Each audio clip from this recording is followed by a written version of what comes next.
In black is the problem's basic explanation, along with strategies I employ to get the problem right quickly the first time.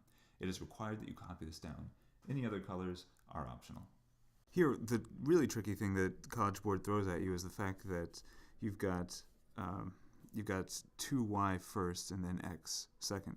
If you were to think that you could solve this by a system of equations by multiplying this whole thing by 4 to get 4x, then that would lead you to one of the trap answers. Instead, the first thing you should do is make sure you have x terms and then y terms. Reorganize them. Negative x plus 2y is equal to negative 19. You can do it a couple ways. You could either multiply it by 3 in order to cancel out the x's, or you could multiply by negative 2 to cancel out the y's.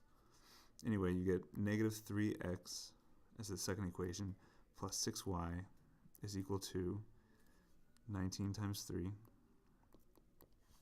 27, 2, 57. That's negative 57.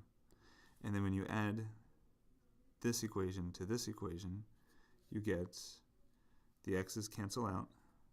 4y plus 6y is 10y. And then negative 23 plus 57 gives you negative 80. Therefore, the y value has got to be negative 8. And you don't really have to go any further.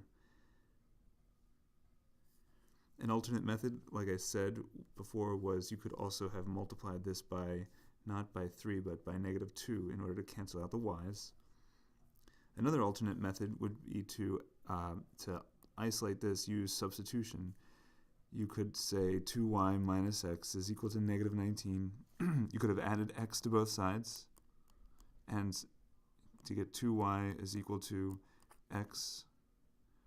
Adding 19 to both sides, you get 2y plus 19 is equal to x.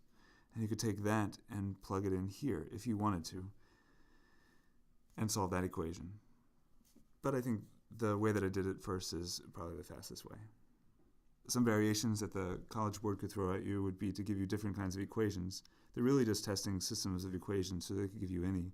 They could give you something like this, and then y is equal to 3x plus 10, for example. And then, yes, I do think taking y and putting it into the system would be the easiest way of doing it.